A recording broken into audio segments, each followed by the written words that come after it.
Bonsoir à tous et bienvenue au sommaire de ce journal. Le carton rouge de la rédaction aux mototaxis installés à Yopougon, Sodic 5. Les conducteurs de ces engins ne respectent aucun code et empiètent sur la sécurité et la quiétude des riverains. Ils se sont d'ailleurs installés dans cette cité sans l'avis de personne. La colère de la rédaction en début de journal. Et puis en sport, Cissé Cheikh Salah occupe la première place du classement mondial de la World Taekwondo Federation. L'Ivoirien est désormais le leader de la catégorie des plus de 80 kg. Il cumule un score de 345,89. Voilà pour le sommaire. Vous suivez le 19-30 et vous faites bien. On se rend à Abobo, autrefois considéré comme un quartier dangereux. Bokabo derrière rail, désormais sorti de sa léthargie. La sécurité est de retour, les populations vivent en parfaite quiétude. Les projets de développement, eux aussi, refont surface. Le bitumage des voies principales de Bokabo favorise les commerces de nuit.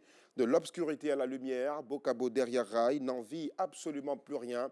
À certains quartiers huppés de la capitale économique de Côte d'Ivoire, Abidjan, nous vous proposons à présent ce reportage de Georges Tido Fofana.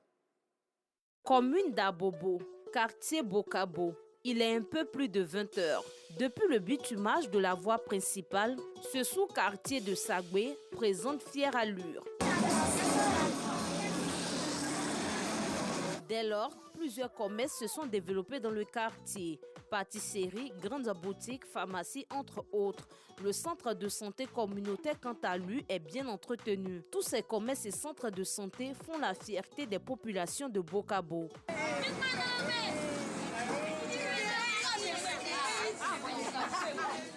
Assis est le président du conseil d'administration de ce centre de santé communautaire.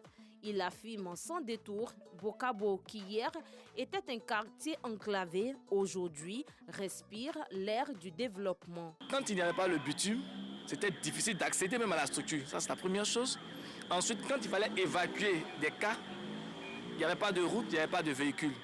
Donc les malades préféraient aller directement en ville pour ne pas être contraints à mourir contre leur gré en cas de besoin d'évacuation. Et depuis qu'on a le bitume, il y a des véhicules, donc à tout moment, en cas de besoin d'évacuation, l'évacuation se fait sans problème. Les populations aussi de toutes les aires de santé peuvent accéder facilement à la structure de santé. Le quartier lui-même il est déjà sécurisé par les jeunes du quartier. Donc en termes de sécurité, on n'a pas de problème. Autrefois quartier dangereux en raison des nombreux cas de vol, d'agression, de meurtre et d'indiscipline, surtout dans la nuit, Bokabo est désormais sous contrôle. Avant, ce n'était pas bon, il n'y avait pas de sécurité, mais maintenant ça va bien. On dort comme on veut, on sort comme on veut, on rentre comme on veut. Je suis très heureuse de vivre à Bokabo. Si tu vois que moi, ma boutique est comme ça aujourd'hui, c'est grâce à la sécurité. Moi-même, je reste là jusqu'à 3 h du matin. Je n'ai même pas peur. Je ferme chez moi ici, 3 h, souvent 2 h 30.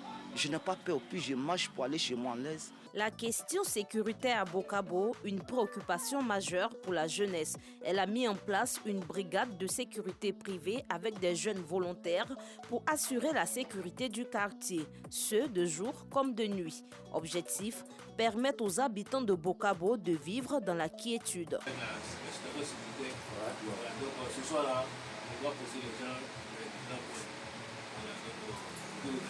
Une fois, on a un de nos petits qui était avec nous ici, où les gars sont quittés dans l'autre quartier, sont venus, et puis il a été agressé et ils l'ont dépiécé par morceaux à une machette. C'est à partir de là que vraiment on a pris nos dispositifs. C'est là que nous avons poussé à mettre cette équipe en place de la sécurité pour pouvoir aider nos parents, nos papas, nos mamans et nos enfants pour qu'ils puissent avoir la liberté dans notre commune, surtout nos quartiers à Bobo, Bokabo. Des jeunes volontaires que nous retrouvons un peu plus tard dans la nuit. Ils sont postés à presque tous les carrefours du quartier. Des différentes positions sur les mecs, les éperviers, les côtés troupes là derrière l'hôpital. Derrière l'hôpital, éperviers ou troupes là. Il y a les éperviers qui sont encore positionnés devant Blayerie sur les bras. Ok, message reçu. Et le corridor? Ils sont deux là-bas, avec les mics. Merci beaucoup. Message reçu, 565. Pour le premier responsable de la jeunesse de Bokabo, il est important de redorer l'image du quartier. En tant que coordinateur de CNJ à Bokabo, je suis impliqué dans la sécurité. Voilà pourquoi même je viens sur le terrain chaque soir, m'imprégner des nouvelles, au plus de voir les différentes positions dans le quartier, au niveau même de la commune d'Abobo. Voilà, c'est le quartier le plus sécurisé. On travaille de coexistence avec la police. Quand il y a des situations qui sont difficiles, on appelle le commissariat 21e qui est dans nos zones de compétences. Voilà, c'est eux qui sont habilités maintenant à régler le problème. L'initiative de ces bénévoles, saluée par les riverains. C'est nos maris qui surveillent le quartier. Donc, à cause de surveillance, même moi, mon mari ne dort pas à la maison. Il est tout le temps sur le terrain. Tout le temps. Même quand il y a un petit moment, il s'en va chérir. Satisfaites des actions de développement dans leur cité, les populations plaident aujourd'hui pour la création d'une école primaire publique afin de faciliter la scolarisation de leurs enfants ainsi que leur déplacement. Ne nous éloignons pas trop d'Abobo. Allons-y tout de suite à Yopougon. C'est dans le carton rouge, mais juste après ceci.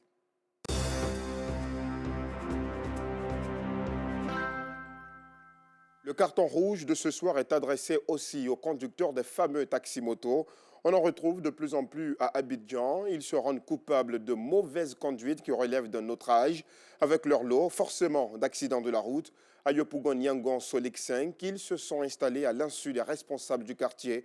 Les mototaxis causent d'énormes dégâts dans la cité et font beaucoup de tort aux riverains, des populations qui ont d'ailleurs saisi les autorités communales, mais vous allez le voir, sans grand succès. Le reportage de Théodore Zouzou est commenté par Pargassoro Kone Demadongui, avec toute la colère que nous lui savons.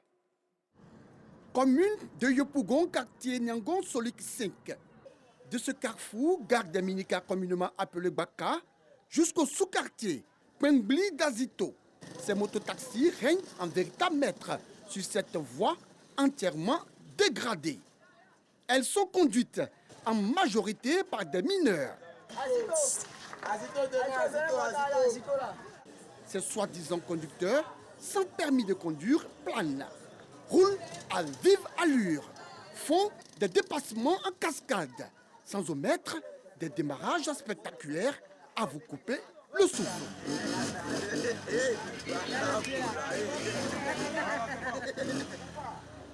Ils roulent très mal.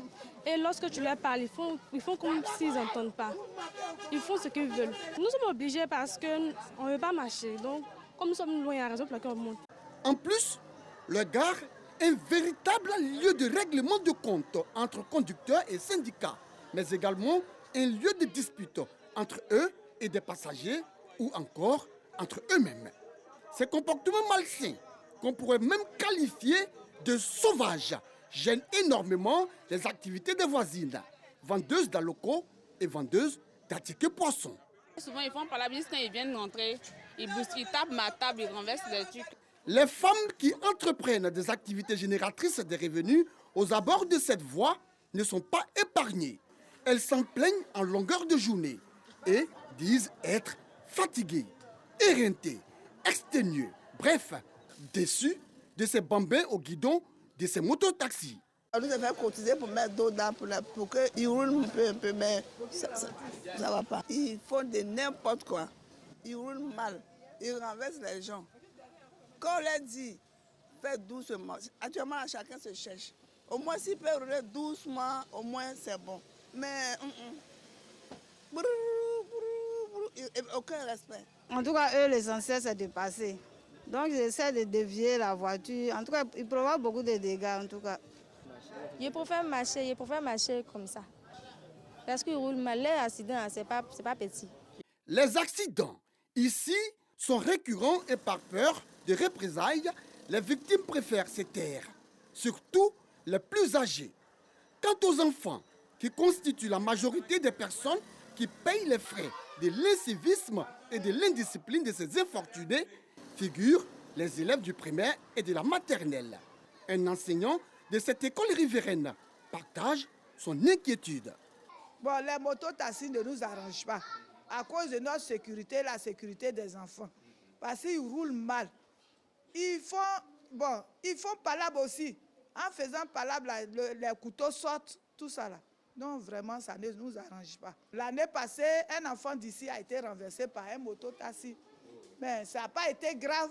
Donc on a pris ça, on a fait en fair play. Mais on ne va pas attendre le pire avant d'aller nous plaindre. Moi, je souhaite qu'ils quittent ici. Ils quittent notre voie, qu'ils partent ailleurs. Même s'ils rendent service à la collectivité avec cette activité, le non-respect des règles de sécurité routière a déjà causé d'énormes dégâts dans ce quartier. de la vie des riverains, l'on ignore encore comment ils s'y sont installés. Ils sont arrivés dans le quartier. Ils n'ont pas visé les habitants du quartier. Aucune personne n'a été avisée. Au départ, c'était une moto, 2 tricycles. Et quand on a vu 3, 4, on s'est dit, mais attends, c'est une gare qui est en train de se créer comme ça. Donc il faut interpeller déjà ceux qui sont en train de faire ça. Et quand on les a interpellés, notre grande surprise, c'est-à-dire, on s'est rendu compte que personne au quartier ici, aucune autorité du quartier, aucun responsable du quartier, aucun parent n'est informé de cette installation. Ils n'ont avisé personne. On a fait des démarches au niveau de la gendarmerie, on a fait des démarches, les parents ont signé des pétitions au niveau de la mairie pour dire vraiment qu'à la mairie, que voilà ce qui se passe dans notre quartier. On n'est pas trop d'accord avec ça, que les autorités compétentes nous aident. Bon, nous sommes passés au 17e à la gendarmerie avec des demandes. Pour venir, même à la mairie technique, on a vu le directeur technique. On a déposé des trucs à la police municipale. Bon, on n'a pas eu gain de cause jusqu'au jour d'aujourd'hui. Ces soi-disant conducteurs de motocyclistes, ces bambins, que dis-je, ces gamins insouciants et inconscients pratiquent leur activité au vu et au su de tous. Et personne, aucune autorité ne lève le petit doigt pour mettre fin à cette situation dangereuse. Plusieurs fois interpellés sur leur comportement incivique, les médiations sont restées sans suite selon des riverains. De même pour les services municipaux qui font fi des souffrances des populations. La seule chose qui les importe, prélever les taxes. Et c'est tout. Alors, face à la souffrance des habitants du quartier Solux 5, devant le bruit du ronflement des tricycles, face aux accidents récurrents auxquels sont victimes les populations, face à l'incivisme et à l'indiscipline de ce type de taximètres, face à leur arrogance, leur impolitesse et leur comportement discourtois, la rédaction de RTI 2 attribue un carton rouge aux autorités municipales censées garantir la tranquillité de leurs administrés et veiller à leur bien-être. Carton rouge également aux services de police et de gendarmerie qui laissent continuer cette activité alors que ces conducteurs ne portent pas de casque et foulent aux pieds le code de la route. Aux acteurs et aux syndicats de cette activité et à ces soi-disant conducteurs de motocyclistes, c'est bambins. Carton rouge, oui, carton rouge, encore carton rouge, et enfin, carton rouge pour leur insolence, leur indiscipline, leur manque de respect et leur incivisme. Les habitants de Solux 5 n'ont qu'une seule prière, voir ces motocyclistes disparaître à jamais de leur quartier. Il leur sera en tout cas très difficile de contester ces cartons rouges décernés par Théodore Zouzou et par Gassoro Kone de Madongui. Nous souhaitons vivement que les actions immédiates soient prises. Dans un autre chapitre, à Tiapoum, au sud-est du pays, c'est la joie au groupe scolaire Malamalakro. L'établissement a été entièrement rénové avec en bonus 3 nouvelles salles de classe et une cantine scolaire. Ce don du député de Tiapoum a pour objectif de créer un cadre d'apprentissage adéquat pour les élèves du village de Malamalakro. Regardons ce sujet de Clément Boko. Le groupe scolaire du village de Malamalakro, dans la localité de Tiapoum, dans le sud Komoué, dispose désormais de 3 nouvelles salles de classe et d'une cantine scolaire. Ajoutez à cela la réhabilitation des anciennes salles de l'école. Elles affichent désormais un nouveau visage. À l'initiative de cet acte de solidarité, le député de la commune de Tiapoum, Bakary Kamara. Nous, en tant que cadre dans les villages, logiquement, on doit venir en appui. En appui parce que dans les zones où il y a une commune, les éléments de l'enseignement concernent la commune. C'est la commune qui est le premier acteur dans la construction des infrastructures scolaires. Et dans les zones où il n'y a pas de commune, c'est le conseil régional qui s'occupe. Donc en général, ce n'est pas que le conseil régional ne fait pas son travail, mais il appartient aux enseignants qui sont sur place d'exprimer les besoins dans le cadre d'un budget qu'ils établissent pour informer le conseil régional. Et quand le conseil régional entame ses activités, lorsqu'il y a la contribution des parents à apporter, nos cadres, on peut venir en appui. Un véritable soulagement pour les responsables de l'établissement. Grâce à lui aujourd'hui, l'école de Malamalakro est éclairée. Les doléances que nous sommes venus faire à l'endroit de l'honorable Bakary Camara, c'est la construction d'une école maternelle pour l'encadrement de nos tout-petits, l'obtention d'une clôture. L'école est grande et nous avons besoin d'une clôture parce que l'école est située en bordure de route. Ce don vise à créer un meilleur cadre d'apprentissage pour les élèves du village de Malamalakro. En religion, le COSIM a désormais un nouveau représentant dans la région du Sud Comoé. Il a été investi ce dimanche 12 mars par ses pairs en présence de parents, amis, autorités coutumières, administratives et politiques. Sa nouvelle mission est d'unir les fidèles et les appeler sur le chemin de Dieu en suivant ses recommandations, mais aussi et surtout faire la promotion d'un islam de tolérance aux antipodes de la violence et de l'extrémisme. Parga Sorokone, de Madongui. Ils sont venus du Ghana, du Burkina Faso, du Mali, de la Guinée-Conakry, du Sénégal, des communes du district d'Abidjan et des villes de l'intérieur du pays, mais surtout des différentes localités de la région du Sud Comoé. Leur présence prend part à l'investiture du nouveau président du Conseil supérieur des imams des mosquées des affaires islamiques en Côte d'Ivoire, COSIM de la section du Sud Comoé. Pour l'occasion, Imam Moussa Dramé, le président investi, a reçu ses attributs de guide, le Saint-Coran, la canne de commandement et son certificat d'investiture des mains de Cheikh Aïma Ousmane Diakité, guide suprême de la communauté musulmane de Côte d'Ivoire, président du COSIM. C'est une responsabilité. Je demande les bénédictions et les prières de mes pères, car je n'ai vraiment besoin pour pouvoir vraiment conduire le navire islamique. Quand Dieu vous appelle pour quelque chose, et ça se passe de cette manière-là. Et nous prions Allah le Tout-Puissant d'avoir la main sur lui et de le guider.